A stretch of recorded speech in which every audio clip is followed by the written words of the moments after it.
चणवाड जनावरांच्या प्रदर्शनात मंदीतही लाखोची उलाढाल, यांत्रिकीकरणात बैलाचे अस्तित्व टिकून। जनवाड तालुका चिकोडी येथील श्री महादेव स्वामी धर्मर मठाच्या वार्षिक यात्रेमध्ये भरवण्यात आलेल्या जनावरांच्या प्रदर्शनाला उत्स्फूर्त प्रतिसाद मिळाला, तर खरेदी विक्रीस मंदी जाणवली असली तरी देखील प्रदर्शनात लाखो रुपयांची उलाढाल झाली। यांत्रिकीकरणातही बैलांचे अस्तित्व टिकून असल्याचं पाहायला मिळालं। विविध जातीचे जातिवंत पाडी बैल अनेकांचे लक्ष वेधून घेतलं। या बैलांना लागणाऱ्या साहित्याची खरेदीसाठीही शेतकरी व जनावर मालकांनी गर्दी केली होती। प्रतिवर्षी चणवाड येथे जनावरांचे प्रदर्शन भरवलं जातं। यंत्रांच्या अस्तित्वामुळे पहिला केली जाणारी शेतीमधील मशागतीची कामे मंदावली जात आहेत। बैलांची जागा हळूहळू यंत्रांनी काबीज केल्याने बैलांची संख्याही कमी होत चालली आहे। गावात 50-60 बैलांच्या जोड्या असणाऱ्या आता 5-10 वर येऊन ठेपल्या आहेत। बैलांचे महत्त्व ओळखून व येणाऱ्या पिढीला बैलांची माहिती मिळावी या हेतूने महादेव स्वामी धर्मर मठाच्या पुढाकाराने विविध जातिवंत, यामध्ये बिनदाती 2, 4 दाती, पाडी, बडाव खिलारी, खानदेशी, जर्सी जातीची बैल, पाडी, गाय यांचे प्रदर्शन मोठ्या प्रमाणात भरवले जाते। या प्रदर्शनासाठी सांगली, कोल्हापूर, इचलकरंजी, मिरज, मुरगुड, निपाणी, चिकोडी, कागवाड, राधानगरी, रायबाग, संकेश्वर आदी भागातील शेतकरी व व्यापारी यांनी मोठ्या प्रमाणात हजेरी लावली होती। जनावर प्रदर्शनामधून जातिवंत जातीची बैल 50,000 रुपयांपासून ते लाखांच्या वर खरेदी विक्री झाली। जनावरांना लागणाऱ्या साहित्य खरेदीसाठी शेतकरी वर्गाने एकच गर्दी केली होती। यात्रा कमिटीच्या वतीने प्रदर्शन भरवून या जनावर प्रदर्शनातून जनावरे संवर्धनासाठी प्रेरणा देण्याचं काम करतात। जनावरांना वैरण, पाण्याची व्यवस्था यात्रा कमिटीच्या वतीने करण्यात आली होती।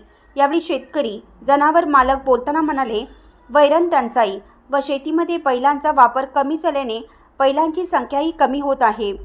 हौशी व शर्यतीमुळे आता जातिवंत पाडी व बैलांना किमती येत असल्याचं सांगितलं। चणवाडहून मुख्य संपादक प्रशांत कांबळे। म्हणजे मला वाटतं की 5-6 जनावर असणार या यात्रेमध्ये, एवढी मोठी प्रसिद्ध यात्रा ही वाटते।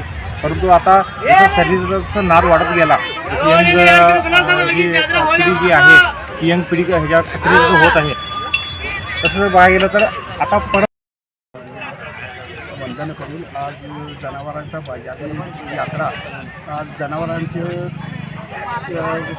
परिस्थिती अशी वाईट आली आहे की यात्रेमध्ये जनावरं कमी आलेले आहेत आणि आताच्या पिढीला जर दाखवायचं झालं तर ऋतूमध्ये दाखवायला, त्यामुळं आता आणि जनावरांचा कारण यंत्रमाग जास्त झाल्यामुळं बैलांची संख्या कमी होत आलेली आहे। आता शौकीन कमी झाले।